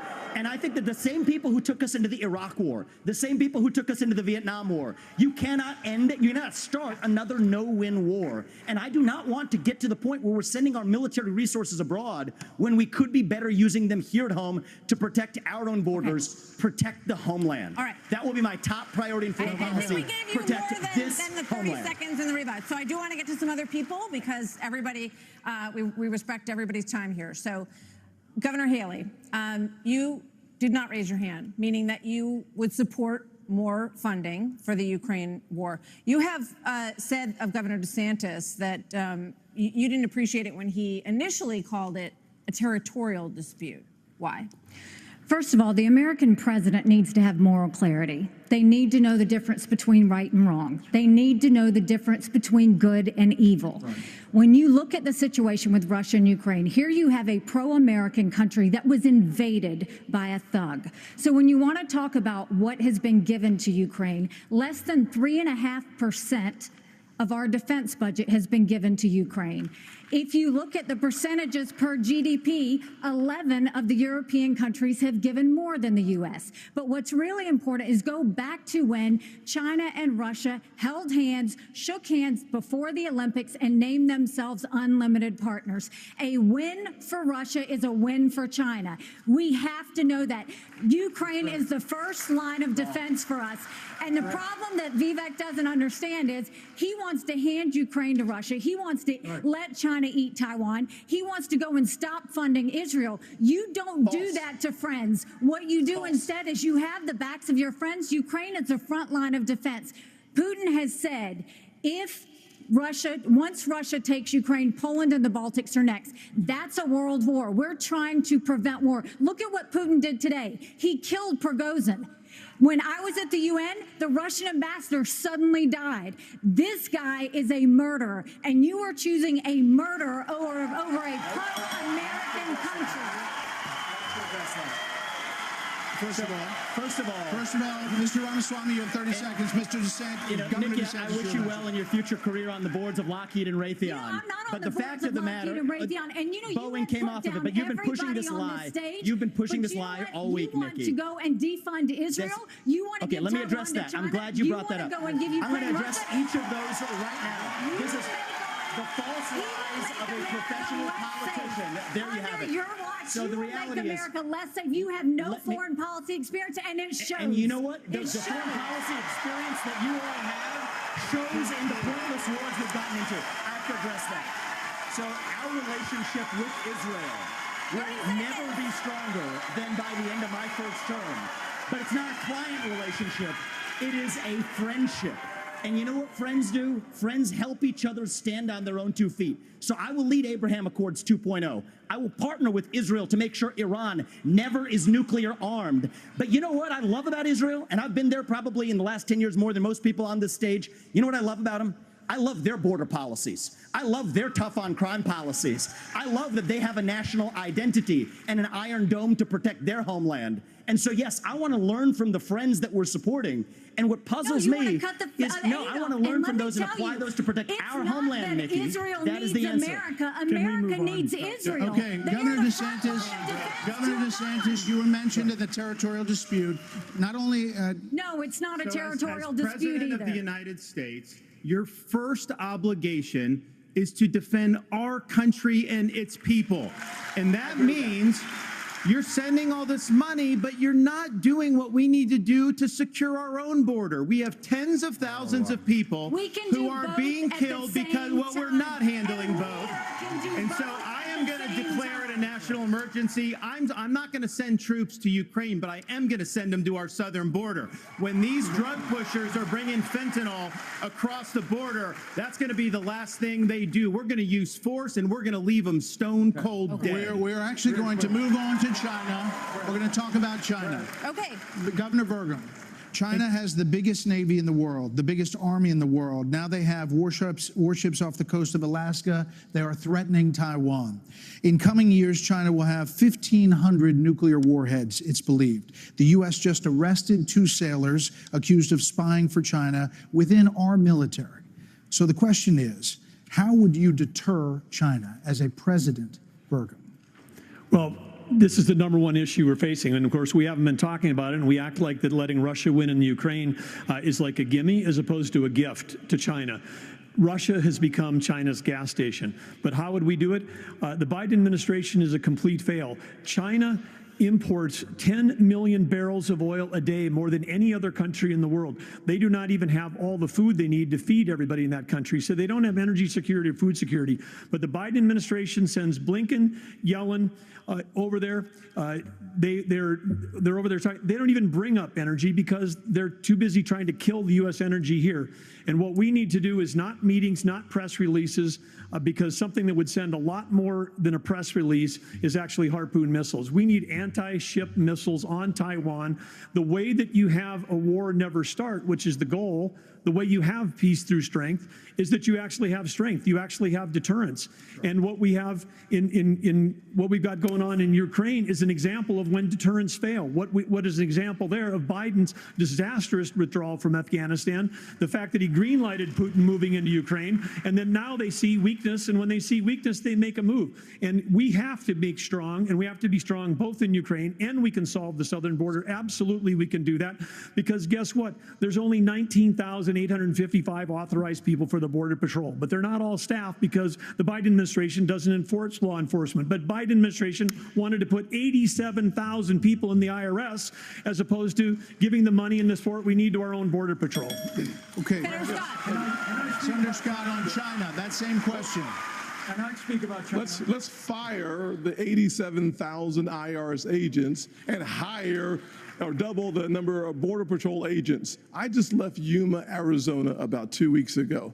The most pressing need of the American people from a national security standpoint is our southern border. It has led to the death of 70,000 Americans because of fentanyl, plus 6 million illegal crossings since President Biden has taken office, and 200 people on our national security watch list have been caught at our border. How many have not been caught at our southern border? If we just spend $10 billion, we could finish the wall.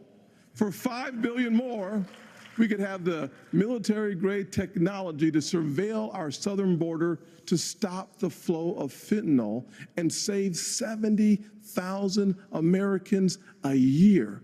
That should be the priority of this government. And as the next president of the United States, I will make that border wall complete. There are many more questions on China. I do want to ask I want to say I couldn't agree more.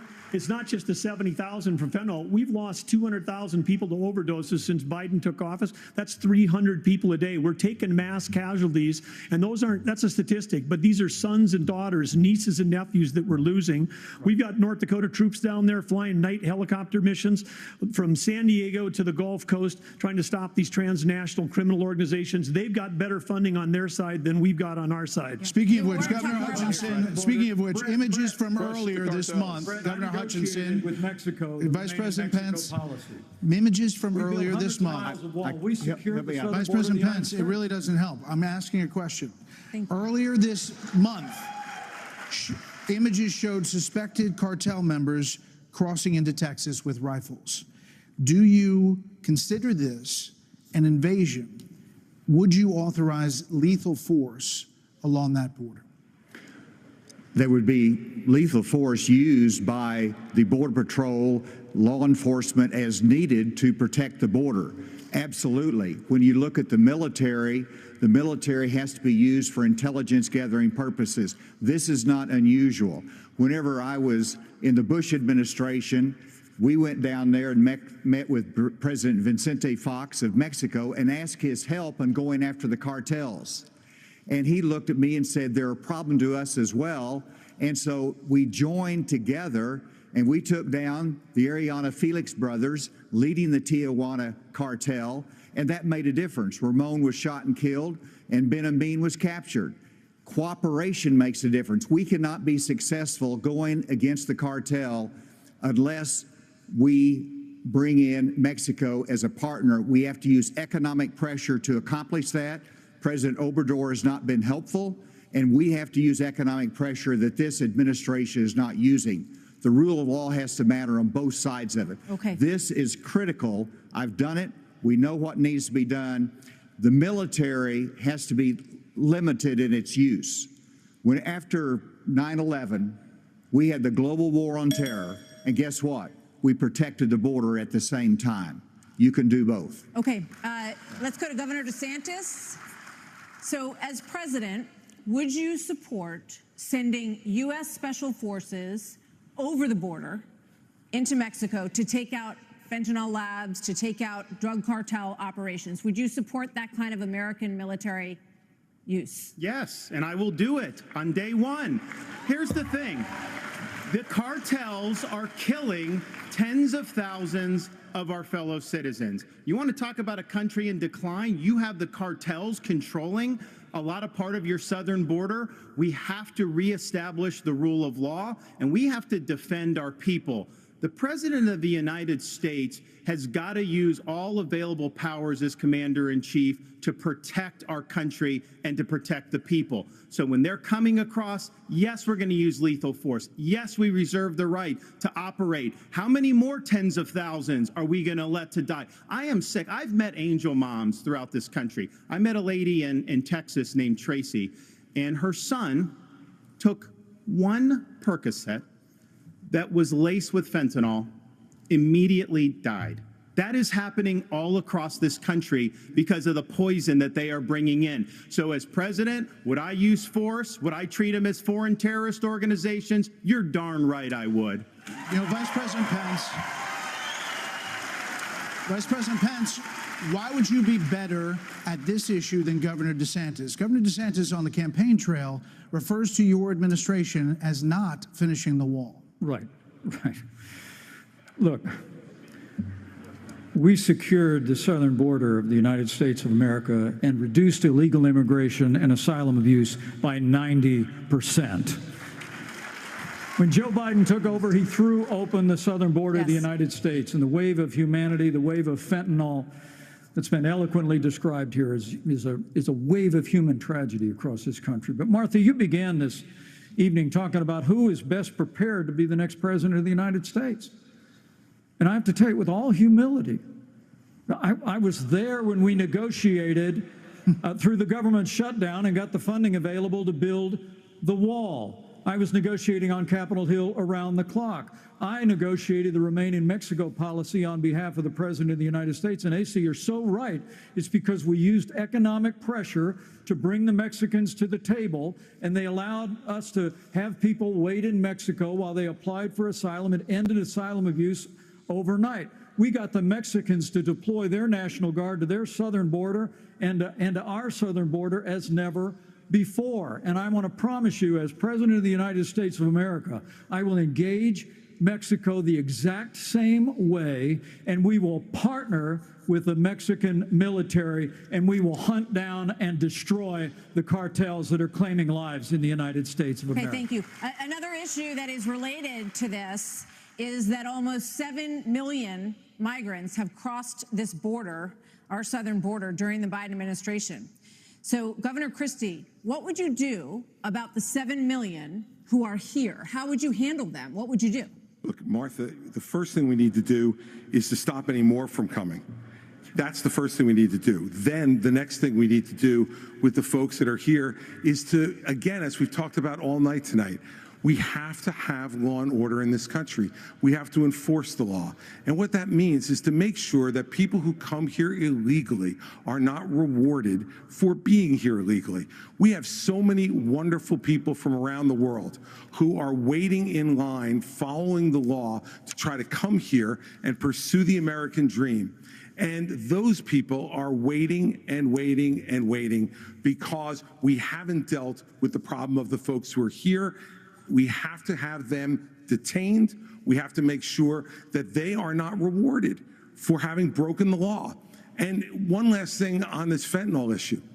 With China, we can't take our eye off of that ball. Right. Yes, it's important that we secure the border. Very important, as I just said.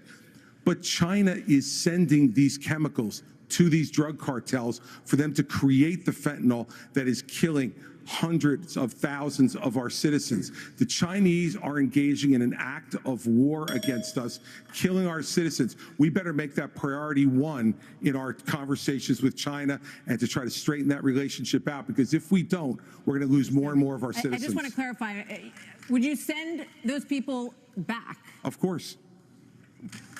You'd have to. We have a lot of issues that Americans care about. Next up, we're going to talk about the crisis in education, as millions of American children are not proficient in reading or math. After this.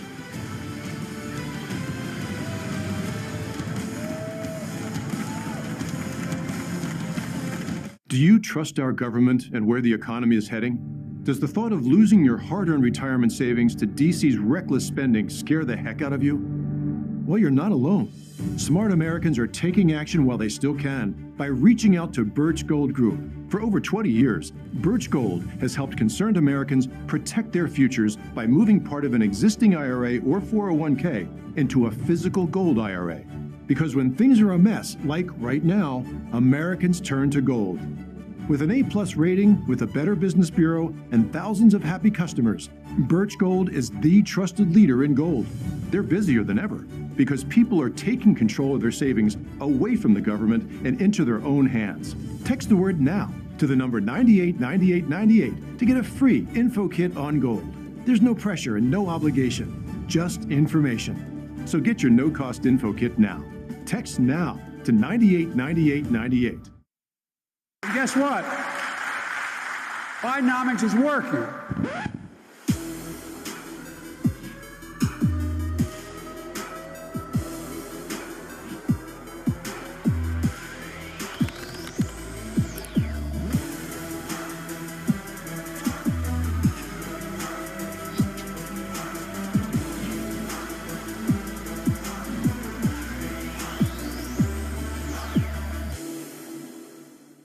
Rumble has to be a place that welcomes everybody, where you'll feel free to be who you are, where you respect another person's freedom in exchange for your own freedom for being respected. I believe that ultimately and fundamentally, we can do this together without top-down authority, that we can regulate democratically our own community. You can be you, I can be me, without judgment, beyond acceptance, love, and enthusiasm for the billions of ways that it's possible to be a human being.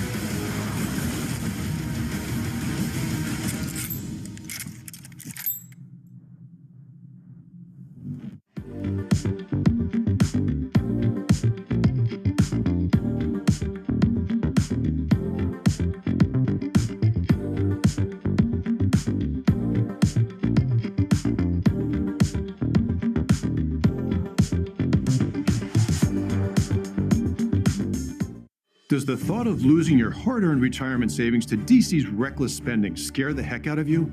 Smart Americans are taking action by texting the word NOW to 989898 for a free info kit on gold from Birch Gold Group. For 20 years, Birch Gold has helped concerned Americans protect their future by moving part of an existing IRA or 401k into a physical gold IRA.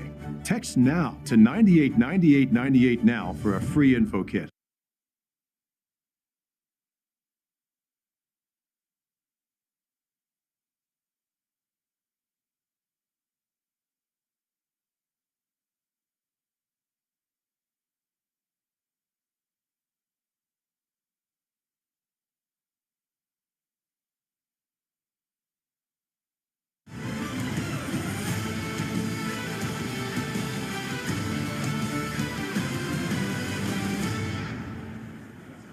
The nation's report card was the weakest ever for American school children, exposing chronic absenteeism, deep declines for reading and math for 15-year-olds and 13-year-olds.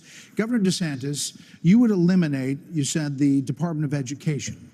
But as president, would you still have a responsibility to fix this crisis as we see it?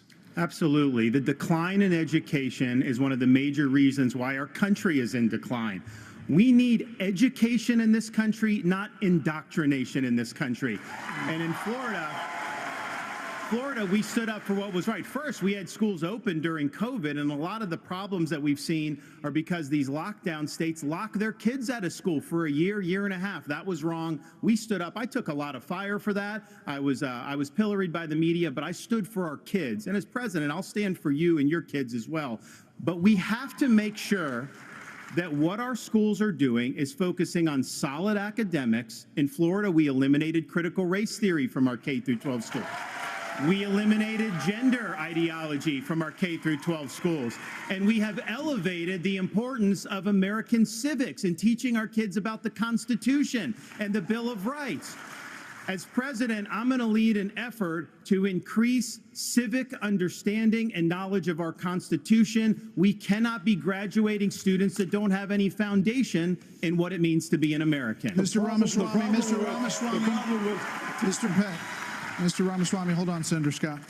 You've said that the Department of Education, the FBI, the ATF, the Nuclear Regulatory Commission, the IRS, the Department of Commerce, many of these should not exist. That's correct. So to the education question, how would you deal with the crisis? So look, we have a crisis of achievement. Let's shut down the head of the snake, the Department of Education. Take that $80 billion, put it in the hands of parents across this country. This is the civil rights issue of our time. Allow any parent to choose where they send their kids to school. End the teachers' unions at the local level to allow public schools to compete. And then revive our national identity where every high school senior should have to pass the same civics test that, frankly, every immigrant, including my mother, had to pass in order to become a citizen of this country. And the fact of the matter is, look, there's a part of education policy that also rests with the family. I didn't grow up in money, but you know the word privilege gets used a lot?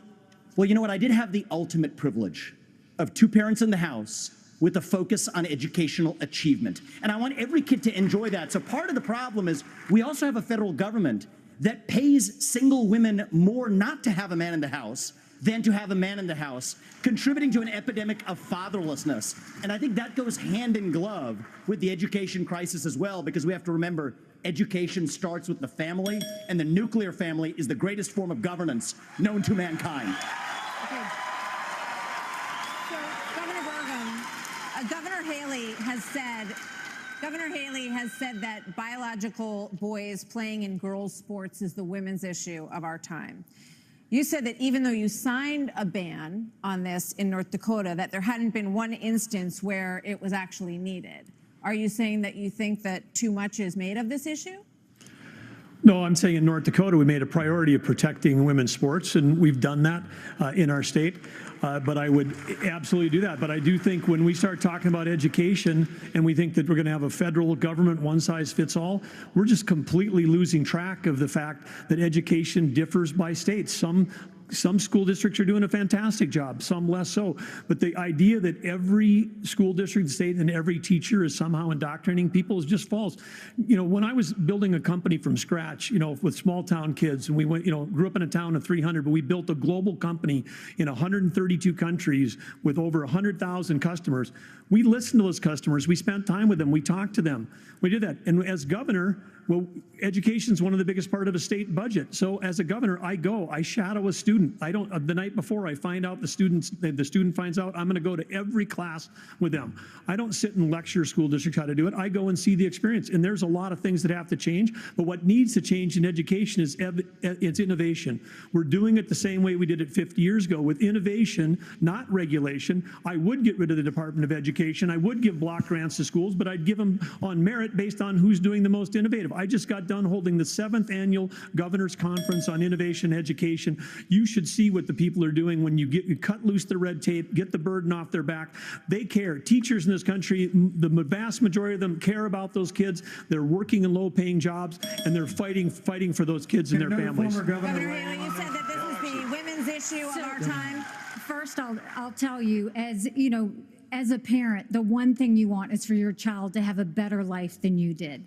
And we can talk about all of these things, and there's a lot of crazy woke things happening in schools, but we've got to get these kids reading. If a child can't read by 3rd grade, they're 4 times less likely to graduate high school.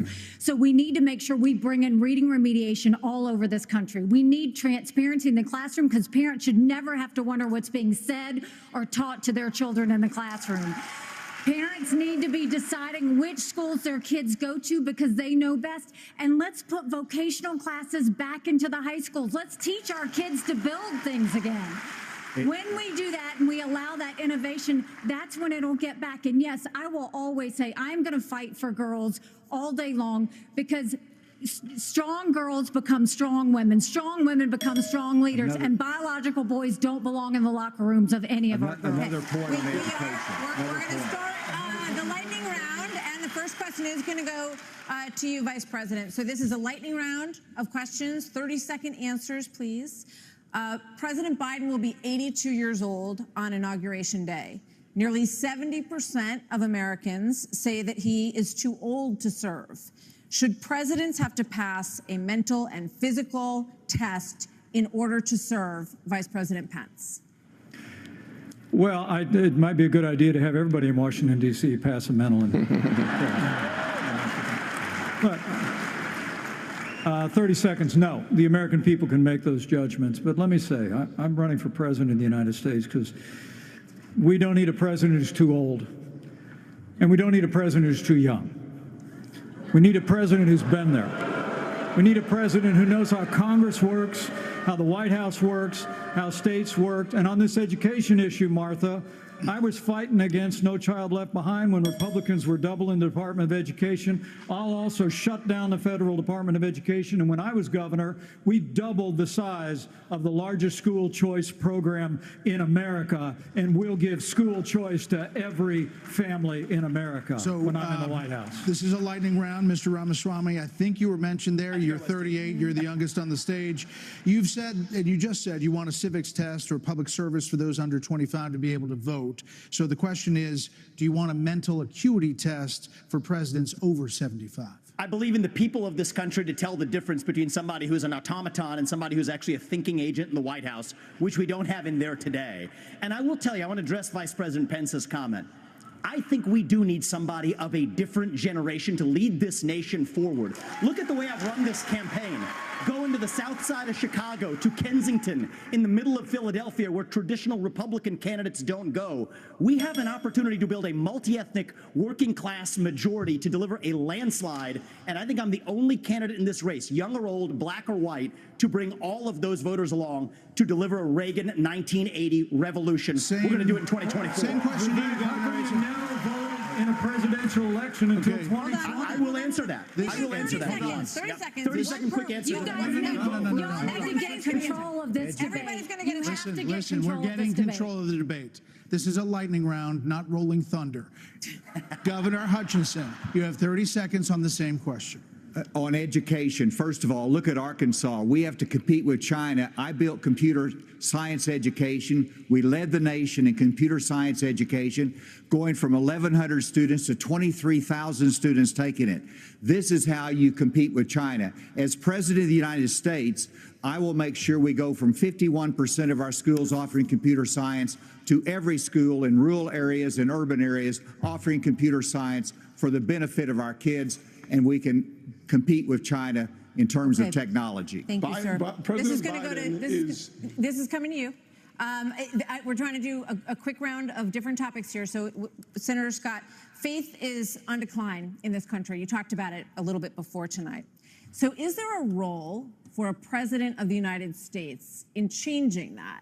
What would you do to change that? Well, our nation was founded upon the Judeo-Christian values that has made this the greatest nation on God's green earth.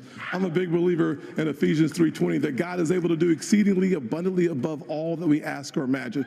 Our responsibility should be to model the behavior we want others to follow.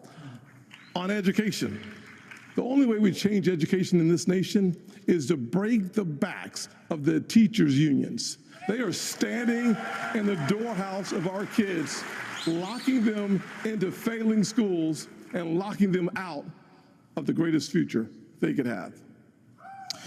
As president, Governor DeSantis, would you support some mandatory military service for all Americans? I think it should be voluntary. I'm somebody that volunteered to serve, inspired by September 11th, and I deployed to Iraq alongside U.S. Navy SEALs in places like Fallujah, Ramadi.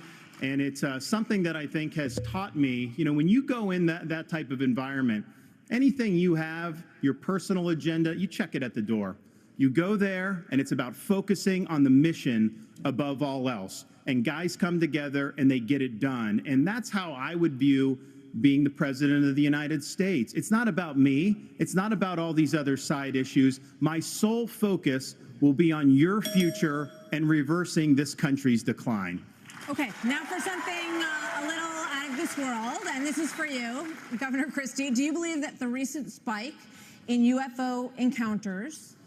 I get the UFO question? Yeah, you do. Come on, there man. You go. But, okay, we've been hearing a lot of testimony in Congress, and people are taking this a lot more seriously, and we're hearing that, you know, there are things going on that people aren't aware of. So, if you were president, Governor Christie, would you level with the American people about what the government knows about these possible encounters? Martha, and especially coming from a woman from New Jersey, I think it's horrible that just because I'm from New Jersey, you asked me about unidentified flying objects and Martians. We're different, but we're not that different. Look, of course, the job of the President of the United States is to level with the American people about everything. The job of the President of the United States is to stand for truth. The job of the President of the United States is to be a role model for our children and our grandchildren.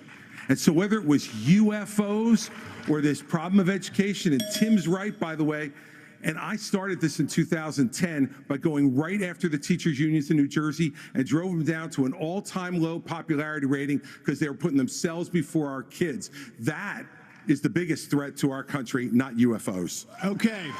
Well, coming up, we've got closing arguments, plus right after the debate, Hannity is live from the spin room right here in the Fiserv Forum with reaction from all the candidates. As soon as they step off the stage, we'll be back after this.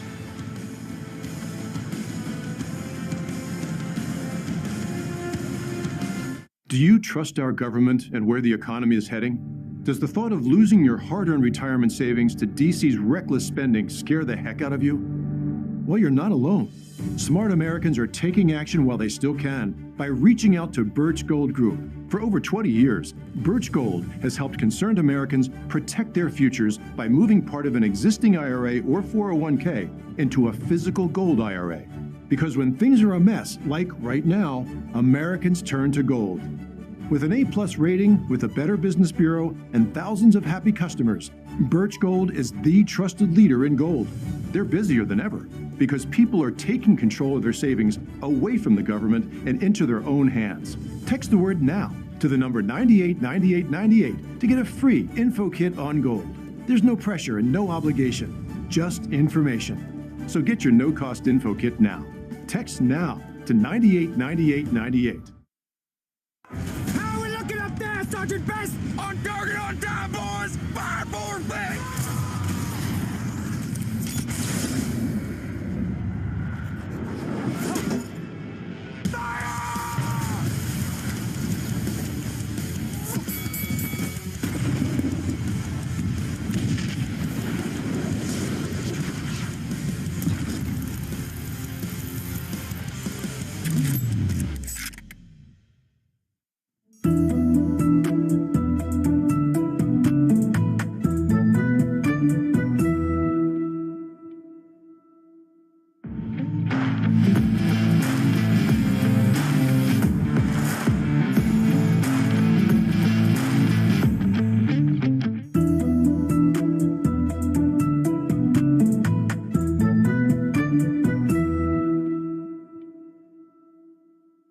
Rumble has to be a place that welcomes everybody, where you'll feel free to be who you are, where you respect another person's freedom in exchange for your own freedom for being respected. I believe that ultimately and fundamentally, we can do this together without top-down authority, that we can regulate democratically our own community. You can be you, I can be me, without judgment, beyond acceptance, love, and enthusiasm for the billions of ways that it's possible to be a human being.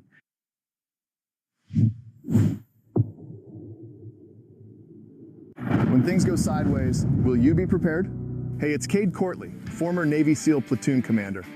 I want to introduce you to the Patriot Power Generator 2000X. Use the endless free power of the sun to power lights, your TV, medical equipment, even run your fridge. And that's without gas, fumes, or noise. Go to 4patriots.com. You'll get a solar panel included free.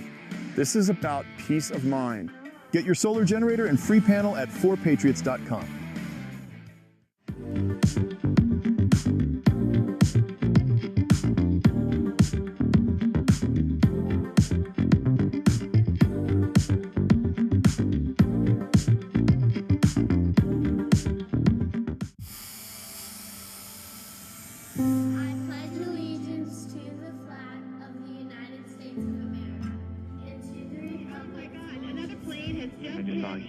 World Trade Center, we understand.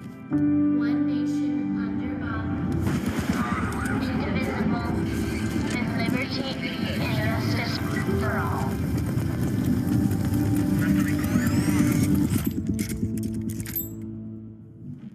Does the thought of losing your hard-earned retirement savings to DC's reckless spending scare the heck out of you? Smart Americans are taking action by texting the word NOW to 989898 for a free info kit on gold from Birch Gold Group. For 20 years, Birch Gold has helped concerned Americans protect their future by moving part of an existing IRA or 401k into a physical gold IRA. Text NOW to 989898 now for a free info kit.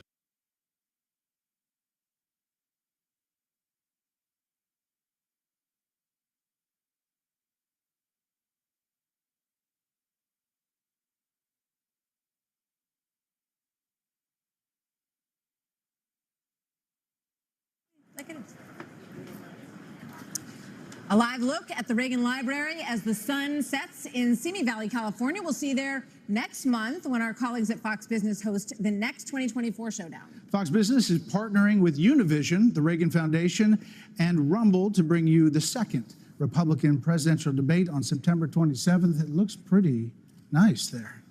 20 years ago, 70% of American adults said they were extremely proud to be an American. That number has now plummeted to just 39%.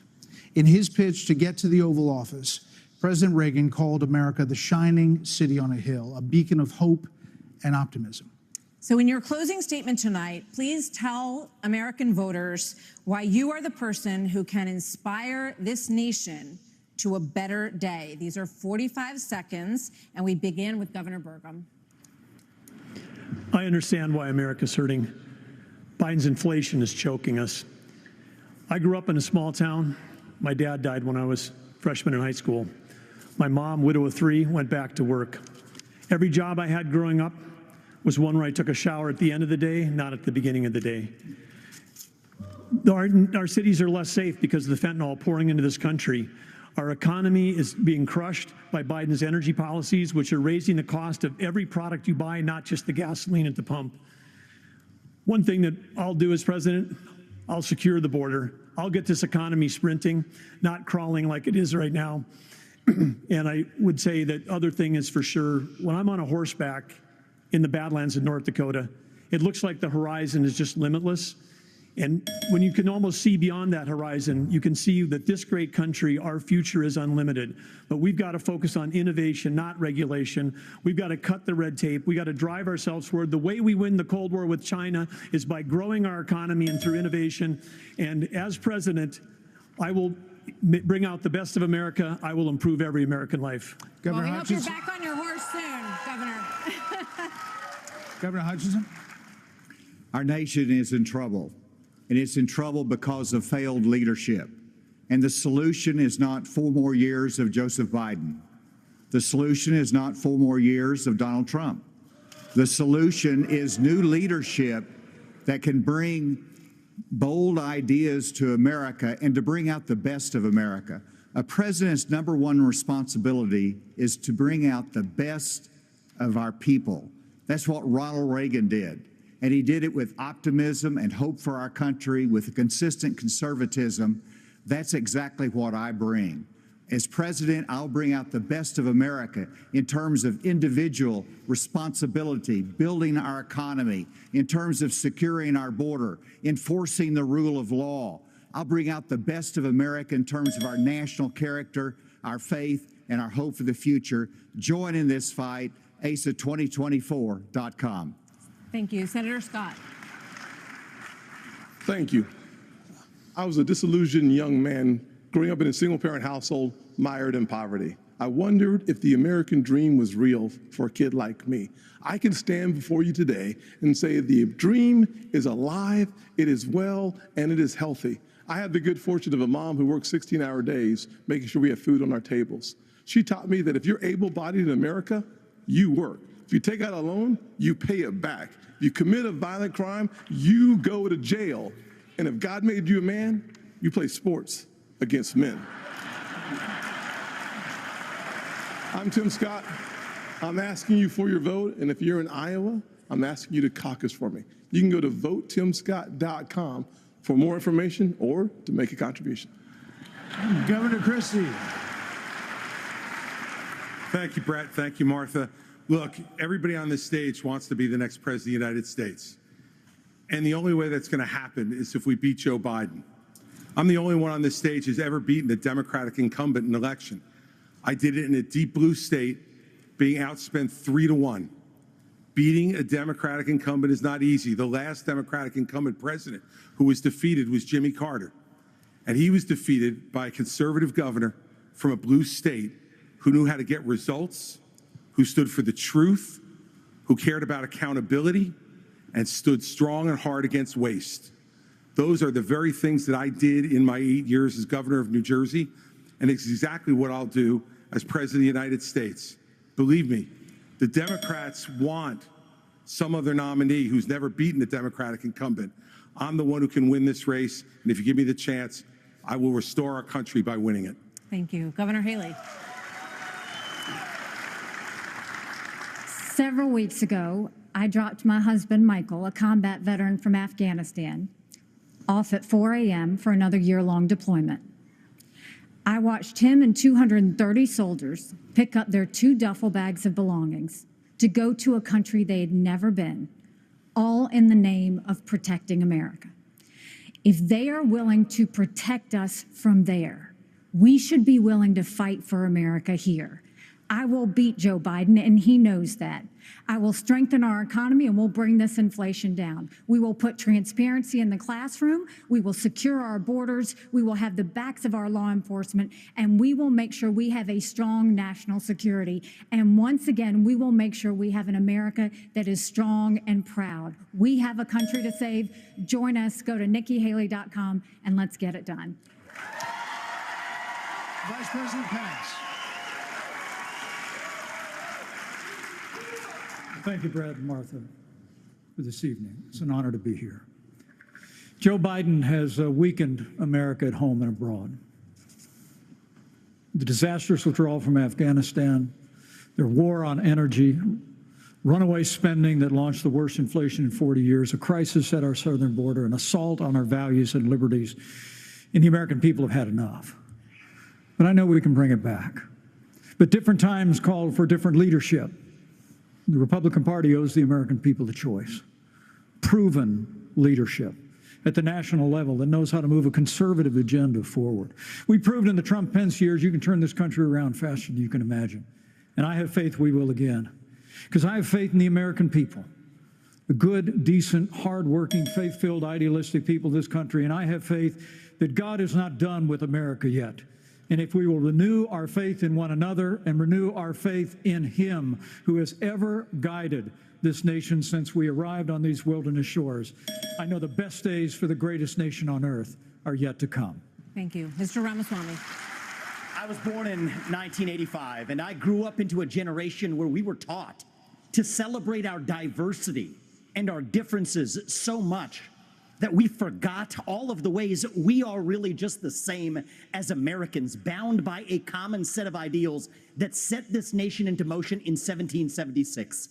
And this is our moment to revive those common ideals. God is real. There are two genders. Fossil fuels are a requirement for human prosperity.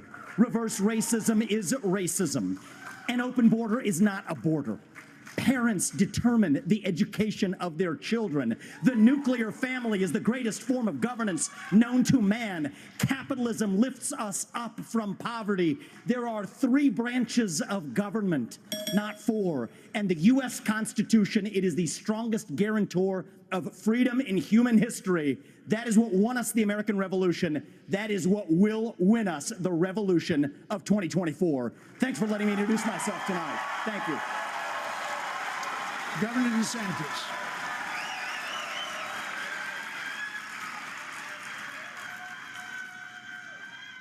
Governor? This is our time for choosing. We will send Joe Biden back to his basement, and we will reverse the decline of this country. I'm a blue-collar kid. I work minimum wage jobs to be able to make ends meet. I understand the importance of the American dream, and I know how that's slipped away from so many millions of Americans. We'll restore it. I'm a veteran who served in Iraq. I know what it means to put service above self. I'm also a dad and a husband to 6', 5, and 3-year-old. I understand the importance of protecting parents' rights and the well-being of our children. In Florida, we showed it could be done. I made promises, and I delivered on all of those promises. 2024 is make or break. We're not getting a mulligan, no excuses. I will get the job done, and as your president, I will not let you down. God bless you all. Well, we want to say thank you. Thank you to all the candidates on the stage tonight, and thank you to Milwaukee. Thank you, everybody. We will see you on the campaign trail from debates to primaries to the general election and the conventions before that. Thanks for joining us. Sean Hannity from the Spin Room starts right now. Take it away, Sean. Take it away, Sean. All right. Well, thank you both, by the way. Great job, Martha and...